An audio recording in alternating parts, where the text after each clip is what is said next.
At the beginning of the war, our studies were suspended for a while.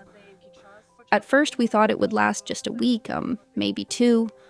That's what our teachers told us. But then it turned out that our town was under occupation.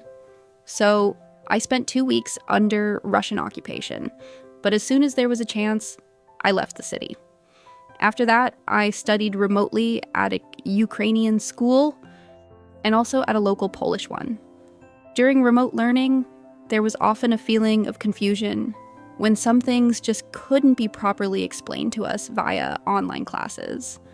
When we finally returned home, there were frequent power and internet outages, and that made studying even harder. Communication was limited because not everyone had returned to the community yet. I lost some of that interaction and socialization, which, for me as a teenager, is a very important part of life. Some of the skills and materials from lessons also weren't fully understood. Without socialization, it's very difficult to live. In the Kharkiv region, even if schools remain physically intact, studying there is impossible because of constant safety threats. That's why offline learning spaces and shelters have become a rare and extremely important resource. Our school is now destroyed. It didn't even have a shelter before, but now an educational space has appeared.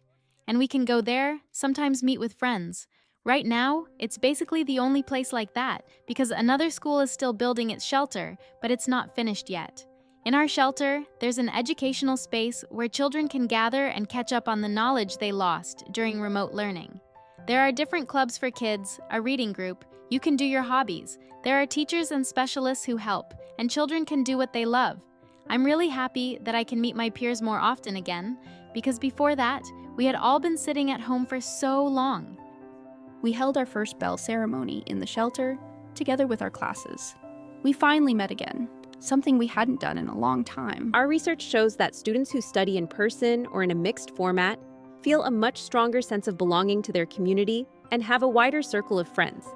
In wartime, the role of school goes far beyond traditional education. The learning spaces we create become a foundation for rebuilding social connections, a place of safety and support. In-person presence plays a key role. Regular contact in a school environment strengthens trust and becomes the infrastructure for rebuilding social capital. It's a space for live interaction and the development of social ties. For teenagers, this is especially meaningful. At this age, there's a growing need for recognition, autonomy, and influence. The first stable relationships outside of routine appear, and the circle of social interaction expands. Young people who have experience of trusting relationships and shared activities show a higher level of psychological well-being and a stronger readiness to stay in their communities. Now I have the chance to meet with my friends again. Outside of class, it's really inspiring. It brings back the desire to work, to study. When you're offline, you understand the material better.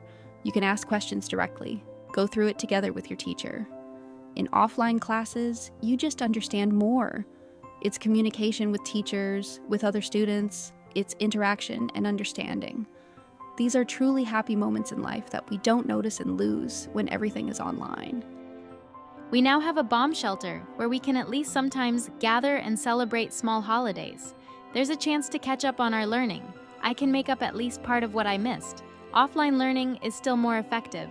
When you listen to teachers in person, you understand the material better. When you study at home, it's a home atmosphere. But when you're at school, you meet your friends, you see the teacher in front of you. Everything is focused on learning, on the fact that you're in school and need to learn. At home, that concentration partly disappears. It really pains me to think about the children who haven't gone to school at all. I still went to school, but there are kids who started first grade online right away. They don't meet other children, don't see their teachers.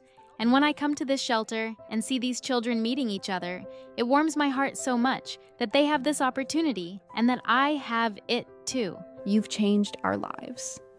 Our days have become brighter, more joyful. As a resident of a de-occupied frontline town, I can say this project is a huge breakthrough for our community. I'm deeply grateful, as are many other students.